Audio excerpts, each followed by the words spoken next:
Welcome back to These Things Are Written. I know it's been a little bit longer than normal, and I apologize. I missed a few days. Things have gotten a little bit busier here with Lent and the different things going on. So I am getting it kicked back off again, starting with Luke chapter 19. I will be trying to get caught up of these 3 days that I missed. So you might see some coming out on weekends. You might see some, maybe even one or two coming out in a day as well. We'll see how that goes. My goal is to be caught up before Holy Week and especially before the week following Easter. So let's get started. Luke chapter 19, verses 1 through 10.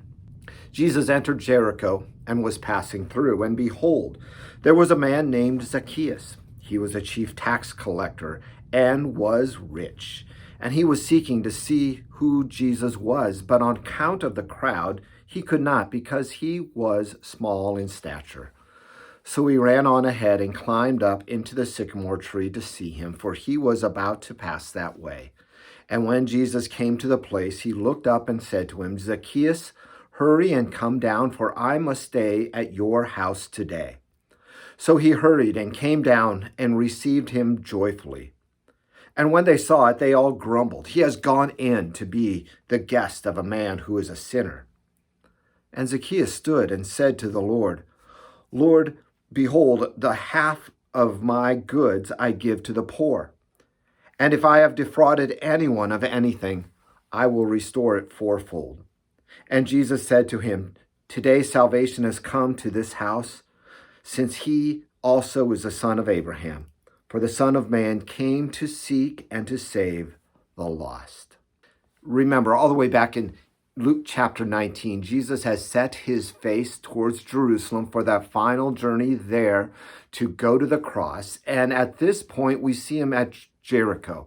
Jericho is in Judea, not that far from Jerusalem.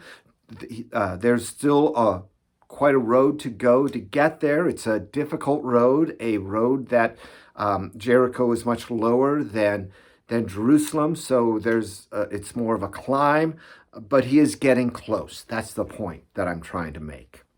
And in this passage, there's a dispute between, it doesn't name them, but it is the religious leaders and Jesus. It goes back to a dispute that they've had already. It deals with Jesus choosing someone that they see is unclean, that is on the outside, that might not really deserve to be part of God's family. He chooses Zacchaeus, an outsider, a chief tax collector, not just a tax collector, but a chief tax collector, one that is over others. This made him to be excluded by the religious leaders on a number of accounts. First of all, he worked with Gentiles and traded with them to do his job as a tax collector, and that would make him unclean in and of itself. They were thought of as cheaters and thieves. They bid for the opportunity to be a tax collector, and then how much they would get for the government for Rome, and then they would get back or keep a little extra or a lot extra for themselves. That was allowed. And with all of this, they weren't obedient to the law. Remember, Pharisees were all about, the Jews at that point were all about being obedient to the law, and they were not. So Jesus, once again, breaks the barrier that had been set up by the religious rulers, and he says to him, I'm coming to your house, eating at the same table as someone that is unclean. Of course, the religious leaders complained that he has gone in to be a guest of a man who is a sinner. But Jesus does this for a purpose. Notice the contrast between the religious leaders grumbling and what Zacchaeus does. Zacchaeus says that he will give away half of all he has to the poor, and he will repay those that he has cheated fourfold.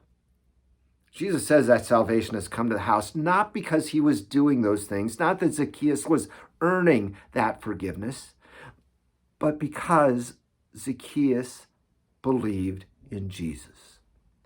And that belief is what led him to do all of these other things, to trust in Jesus and to do the work of God.